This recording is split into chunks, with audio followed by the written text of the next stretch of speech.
Okay guys, so following on from the video that we put out on Saturday, Cardano has dropped down in line with our expectations by 5.1%.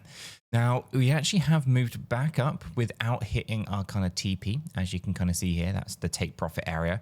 Our initial expectations were for a move down to 70.99 to 72.07. We did see a bit of a move down to the recent swing low of 72.77 cents.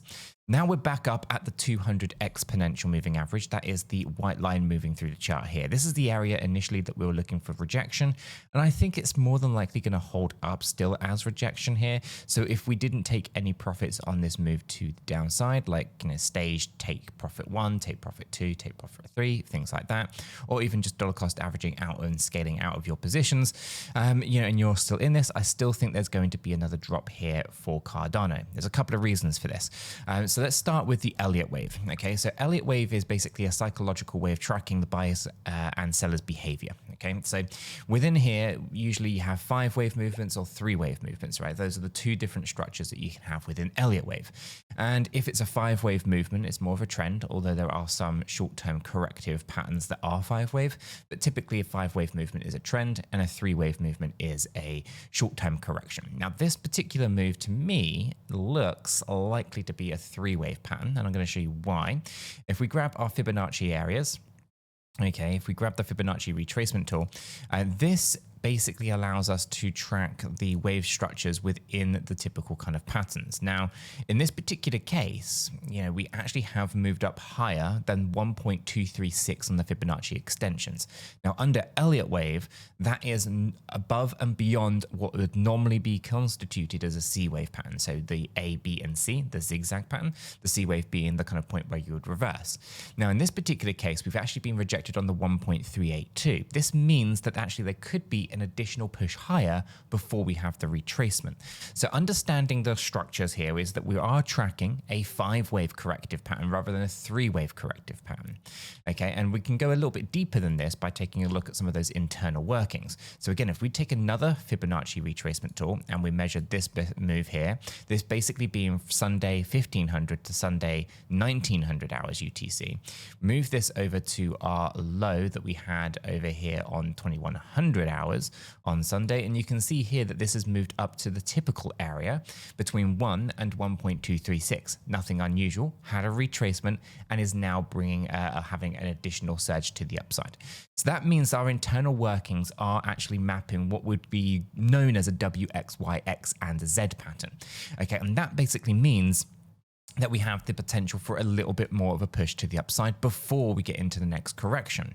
So we can now be a little bit predictive over this. Using the Fibonacci charts, again, measuring the distance from Sunday 0800 to Sunday 1300 hours, take that Fibonacci measurement, put it to the low that we had most recently over here, which was the 0200 hours this morning, and we can now target out, and I'm going to use yellow box area for this, between 50% and 1.236, okay, on the Fib scales. That means that if we tap into this range, we have met our expectations. Okay, so basically what I'm talking about here is around the 77.23 to 78.82. I believe that's right. Actually, no, it's a little bit lower than that. It's 76.92. Okay, 76.92 to 78.82. Okay, that is quite a broad range, right? But what we're tracking is a 3-wave pattern within this Z wave pattern. So let me go ahead and draw that on so that you guys can see, and I'm going to remove the fibs so that you can see it a little bit clearer. If I grab the W, X, Y, X, and Z, not that I can see where it is, there it is. So basically we've got W, we have the X wave, we have the Y wave, we then have this really short X wave, and then we're going to go for that Z wave. Okay, and internally there's going to be A, B, C structures. So you have your A, your B, and your C right here, okay, which met all its expectations. We have a little A, B, and C inside here, okay, and it's that kind of W, X, Y that exceeded its expectations, which basically means it was higher than 1.236, which then brings us down into the X, and then we expect the Z, okay? No guarantees, but if we break that swing high, which actually I think we just did, so that swing high was 76.55 and we've had 76.56. So it pretty much has confirmed that we're in the Z wave now. Okay, so this means that even if we're in this short and we didn't come out of it and we rode it all the way down here and then rode it all the way back up, what we can now do is look for this Z wave to be our kind of confirming area. We could also adjust our stop loss if we wanted to. If we didn't want to take the L, which is another option, you take the L on the chin and you re-enter a short later. We could put the stop loss a little bit higher and adjust our take profits accordingly. Ultimately, I think personally, I would probably just take the L here and look for a better entry. And I would be looking at to do that. So what I would be looking at, I'm going to actually remove this from the chart now so we can clear up the data. And I'm going to leave the W, X, Y, X, and Z, but remove the internal workings. If we go ahead and put on a short position, I would be looking for a short position around that entry level of around, let's say, 76.94. And stop loss above that kind of Z wave high. Okay, so 78.87. And we're going to target 1.5 on the risk reward ratio. That puts us right down here, not as deep as we had been, but it's still a pretty good risk reward ratio. And it comes and taps right back into this lower range. Okay, so that's going to be the range of expectation. Now, is it possible that this turns into a diagonal pattern? It is. Okay, so there are different types of diagonal based patterns that are trends, that are 5 waves, and that do going to get built up and do constitute a kind of a 3-wave internal movement. So you have 3 waves up, 3 waves down, 3 waves up, 3 waves down, 3 waves up, 3 waves down. And basically rinse repeats. Now, in that particular case, the diagonal that I would be keeping an eye on here is not a leading diagonal. It would actually be an expanding diagonal. And in that particular case, we would hit our stop loss on this example. Okay, but that is a part of this, right? We're just playing probabilities. I think there's a lower probability that this ends up being an expanding diagonal, and I would put this more into the category of W, X, Y, X, and Z. But of course, you know, it's just a probability game. So this would be my approach. I would be looking for going short on the market from here. Now, could we go long beforehand? I think it's possible. I'm not sure if the risk reward ratio would really stack up, but let's go ahead and check it. I think, yeah, you're not really going to have a great risk reward ratio. You're going to have to ride that significantly higher to be worthwhile doing. So I don't think it's worth going long at this point. I think the short is the way to go because it's more controlled. You'd have more evidence to kind of back up the short than you do on the long. You'll be looking at the breakout of the 200 EMA, but riding that significantly higher before burning down, I think is one thing that I can't see it being highly probable. Anyway, let me tell you why I think the short is the way to go. Outside of Elliott wave, we also have some indicators here. So our stochastic RSI here on the hourly chart is overbought. Okay, it is still turning up and it is going to be looking for momentum shifting down. Basically, the market is overheated. We've seen a relief rally, it's moved up a bit, and as such we might continue a little bit more, but ultimately the people buying or the people who are in profit after the most recent trade, they're just looking for an excuse to sell. And if something really does, you know, come along negatively, you know, or just sentiment turns sour a little bit, we might actually just see this completely breaking down. So I think for the most part, there's a higher probability of a downward movement than an upward movement based on the fact that the market is overbought and is just looking for an excuse to sell at this stage. Okay, that's on the 1 hour time frame, but it's also on the 4 hour time frame. If we take a look here, you can see that we are up here in the overbought area. But the good news is that it's only just there. That means that we can still ride that Z wave a little bit higher before moving and breaking on down. So as I look at this, I think, yeah, 1 hour, 4 hour charts, they are telling me that the market's overheating after this little relief rally, and we should be thinking about the short position rather than the long positions. Okay, but that's part of the process. Now, if we bring this back to the 1 hour time frame, remove the stochastic RSI and bring in the relative strength index, you can see here that it's still also got plenty of room to the upside. So from the RSI point of view, which is 1 step removed from the price action, whereas the stochastic RSI is 2 steps removed, this basically means that we are at least on the kind of the RSI, which is less sensitive to the price movements, that it is actually more likely to be a trend to the upside, meaning that we still have that Z wave high before we even get into an overbought area on the RSI. But just because the RSI still has room to grow does not necessarily mean that it has to go all the way up to 70 to even see a retracement. It's just showing you that there's a little bit of strength in the movement that we have currently been seeing. Okay, whereas the stochastic RSI is telling you that that strength is about to run out.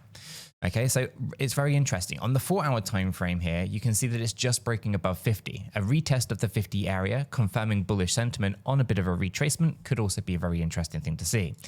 Now, if we turn off the RSI and bring in the MACD histogram, the MACD histogram shows us some really interesting things. So here you can see some higher highs on our hourly chart. And whilst we have this, we can see that we are not really breaking into a higher high on price action.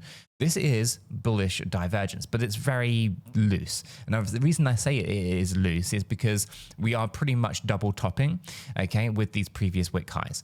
And so when you want bullish divergence, you want a very clear break of that structure. And what I mean is you want a significant lower high on your price action, but a higher high on your MACD.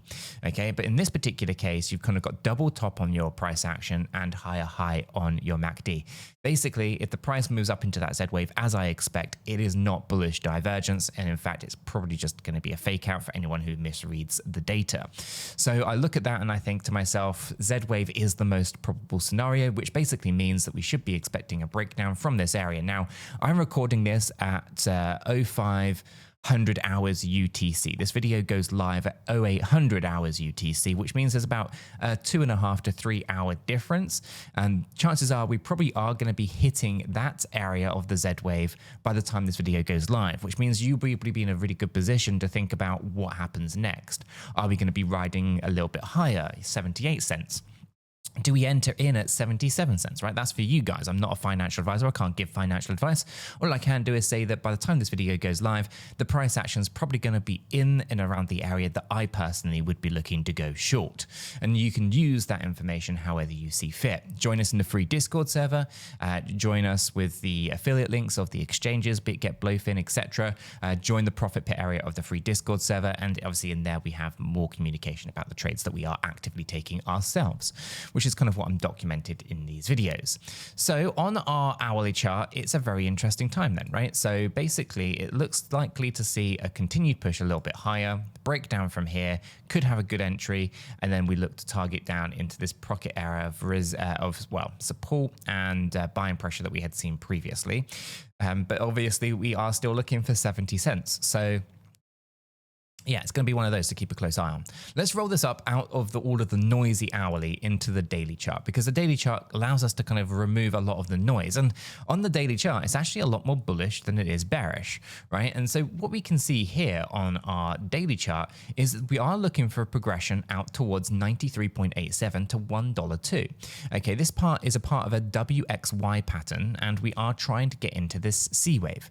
Now, there's no guarantees that it hits those higher ranges. And the reason for that is we can already see a pretty decent correction here, but we are looking for 5 waves within our C wave pattern. And if I'm wrong about that W, X, Y, X, and Z, and it turns into a kind of expanding kind of impulsive diagonal pattern, well, in that particular case, we are then going to be looking for wave 1 of wave 3 of our C wave pattern on the daily chart, which basically means we are likely to see, you know, that kind of range between 93 and $1.02. However, if I am right about my W, X, Y, X, and Z pattern, then we haven't started this C wave up yet, and we are still firmly in the B wave pattern that we see here. Okay, for context of that, we have quite a broad range of dollar cost averaging and accumulation for the swing trade opportunity. That comes in between 66.47 and 74.6. When we're inside this range, it is pretty much a prime opportunity for building out those positions for the swing towards 95 to $1.02. Okay, now the lower that our B wave goes, the lower that our target becomes, right? The target doesn't stay sky high if you go down lower, right? So it's important to understand the relationship between those two. And so for us on our daily chart, we need to be aware that if I'm wrong about the smaller time frame and it's not a W, X, Y, X, and Z, and is in fact 1, 2, 3, 4, 5 in an expanding diagonal formation, then we're starting C waves, or we're starting more specifically the wave 1, or that would be wave 1 of wave 3. Okay, but if I'm right about the W, X, Y, X, and Z, we're going to drop down lower, probably looking for around that 50 simple moving average, and that's going to lower our 93 to $1.02 target. Okay, so we're going to keep a close eye on that. And of course, you know, the daily chart is built up of less kind of noise. Now, on our indicators, we actually do see, let me actually go ahead and bring in our stochastic RSI. It's in an oversold area that's about to turn upwards. This is an indication that the market might actually be, although all the noise and all the stuff that's going on the smaller timeframes is quite kind of bearish, on the macro timeframes, actually telling us that a breakout could be on the horizon. Okay, so there's actually a really good spot on the daily time frame. Recently, we obviously broke above the 200 EMA as well, right? And we've back tested on it. So another move, another retest of the 200 EMA, 50 simple moving average to the yellow line here with the golden cross that's coming could be what traders need to build more confidence into building out their positions, meaning that we might actually start to see a lot more kind of FOMO activity as we start to get closer and closer to that golden cross, which is probably going to happen next week at this point in time, based on the progression that I'm seeing within the chart. Could be wrong because trying to time anything on the market is notoriously difficult / pretty much impossible. But you can, of course, see the behaviors of what is going on here. You can see how the market is indecisive. It's bouncing around a little bit on the smaller timeframes, and on the larger timeframes, we're just kind of slowly working our way up like a ladder towards our loftier targets. And the stochastic RSI being in an oversold position, looking for upward momentum shift, could be exactly what we need. Now, from the relative strength index, we've found support on the 50 level. Now, anyone who's been around for a while will know if you're lower than 50 on an RSI, you are bearish, and if you're above it, you're bullish. It's kind of like your trend filter, a lot like the 200 EMA, but from a different perspective. Basically, RSI and stochastic RSI, they only show you the strength of the price action, not how far the price action is going to go. Okay, so understanding that is quite crucial. Basically, all you're doing here is briefly checking to see whether or not there is strength in the movements to the upside. Now, on the relative strength index, the RSI, we can see that there has been a bit of weakness here. Okay, you can easily draw a trend line just to kind of depict this, basically showing you that actually the momentum is weakening as progression has occurred. Now that goes from the 10th of May to where we are today. So if we start thinking, okay, well, what happened to the price action? Well, the price action cooled off a little bit. Then we had this little surge to the upside on the 23rd, and then we pulled back down again. Now, our relative strength index found support on the 50 level and started to bounce from here. But if we lose the 50 level and break down towards a 200 EMA and 50 SMA, well, that's going to be an indication that, yeah, sure, momentum isn't yet supporting a bullish move to the upside. So keeping an eye on the relative strength index and the stochastic is pretty good. But what we are looking at here is a stochastic variation, which is 2 steps removed, as I mentioned earlier, which is showing it's more sensitive to price action. And it is showing us that momentum is going to shift upwards. Even if it is a small price movement, it's going to shift upwards, which means this bounce from our our 50 RSI line is actually showing us that there's potential here for more of a long-term trend to the upside. Again, confluence towards that 93 to $1.02. Turn that off and bring in the MACD. The MACD histogram, I'm going to have to put that on auto, has seen an interesting kind of move. Now, we can see here that as we've kind of turned up, we have a little bit of weakness in the selling side, but that's kind of expected considering the fact that this hasn't had a lower high or anything like that. So there's no divergence being noted there. The main divergence was actually in this area here where we have a higher low going on, okay, but lower low on the histogram. It's a pretty clear divergence. Now that's not going to tell me that it's instantaneously going to break on down, but it does tell me that this entire move to the upside isn't really baked with a lot of confidence from the buying side. You can also see that there's weakness within the buying pressure up here as well. So we have higher highs on price action, lower highs on the buying volume. We have higher lows on the price action, but lower lows on the histogram in terms of the volume and the sentiment behind it. This basically tells me that this very corrective pattern to the upside is exactly that, a short-term corrective pattern. The hope as bullish traders as we are is that we can reach that kind of 93 to $1 area before we completely break on down from this range, which is something that I am going to be expecting to see. So for now, I'm not concerned. I still think we have momentum available to us on the daily time frame from the stochastic RSI and from the relative strength index. And we should potentially be thinking that for the most part, Cardano is likely to see a bit of a push upwards before actually having a larger corrective move back to the downside. This is part and part of the bigger picture, something I've been talking about for a while, which is that essentially what we look for here is this kind of pump and dump kind of esque kind of feel that is going on within the market. We are tracking these kind of lofty targets, but in order to get there, we're going to see a lot of these kind of moves, lots of corrections, another move up, more corrections, and it's kind of rinse, repeat. Liquidity extraction at its finest. But I think, guys, that's going to wrap up today's video. If you have found it useful, informative, smash the like button, subscribe if you're new, and I'll catch you all in the next one.